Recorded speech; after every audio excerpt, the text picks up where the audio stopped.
Hi, my name is Jumana Qamruddin. And my name is Kaitlin Christensen, and we are presenting our leadership project entitled Harnessing the Collective Power of the WomenLift Health Cohorts to Drive Social Change for Women's Rights. In June 2022, the U.S. Supreme Court's Dobbs ruling overturned federal protections for abortion access. When the decision came forward, even though we knew it was coming, there was a mixture of rage, despair, and sorrow.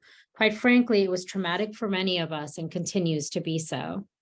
Many of us felt compelled to act to protect reproductive rights in the US, drawing from our global health experiences and expertise. We have seen the impact that a lack of safe abortion access can have on those who can become pregnant, and many of us within the WomenLift Health community have experienced firsthand the empowerment that comes with full reproductive choice. After the initial shock, different cohort members started taking action. One cohort developed a public statement. Members in another cohort developed a published opinion piece, and many other individuals acted on their own. As these actions were being taken, we saw the potential to leverage the WomenLift Health platform by bringing together the cohorts to take action on this issue to deepen our impact. We organized a first meeting and invited anyone from the US cohorts to join, and we really had no idea how it would evolve. But because we're all already part of the WomenLift Health community, there was this implicit trust in each other that extended across cohorts, even though we had not connected before in this way. And we were able to come together and process and discuss in a way that felt safe, cathartic, and generative. This was actually not our original leadership project. We were both working on something very different. The two of us began to see how the WomenLift Health platform itself could enable us to come together, and we felt compelled to facilitate further action around this issue, document the experience, and capture its impact. So we pivoted. After a successful set of first meetings, the two of us volunteered to think about how we could more formally organize ourselves across the three cohorts to take action. We decided to have a smaller team of volunteers that were interested in working on this issue and bringing ideas and actions forward to the broader group of 90 women across the three cohorts. We serve as organizers and facilitators of that core team, and there are 14 of us in the core team. Our main objective is to facilitate coordination and lower the barrier for action by the WLH US-based cohorts around the fight for reproductive health, rights, justice, and equity in the United States. Including among the 7 principles that guide our work as a core team is our commitment to center those who are most vulnerable.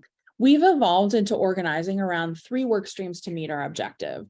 The work streams are policy and advocacy action, supporting service delivery and giving, and destigmatizing abortion and amplifying positive messaging. Across these areas, we work together to prioritize activities and actions to bring forward to the broader set of cohort members. We meet formally every couple of weeks with continuous work happening in between our meetings. Some of the key achievements over the last 6 months include a joint statement across the 3 cohorts calling for elected and appointed officials to codify access to abortion with more than 50 signatories, and a WhatsApp group with 62 participants. We've shared dozens of posts where members can take action around the midterms, as well as opportunities for giving and continuous opportunities for giving and volunteering. Members of the WhatsApp group also use the platform to share news, resources, and other opportunities to take action. And we have a few other things currently underway in the short term. Our service delivery workstream is developing an interactive infographic of opportunities for action centered around a woman's journey to protect access to safe abortion. The aim is to provide an easy way for cohort members to pick opportunities for support, whether volunteering or donating resources, based on their own interest and motivation. The destigmatization workstream is developing approaches to bring abortion storytelling to our cohorts, as well as additional resources.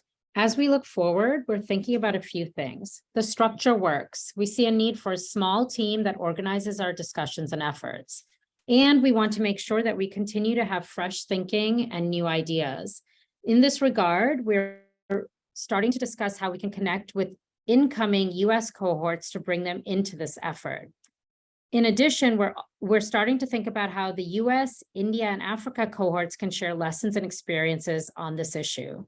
We've also learned that some of the things we want to do require financial resources. So we're exploring different ways we can fundraise to support the implementation of our ideas. So just a couple of reflections on this experience.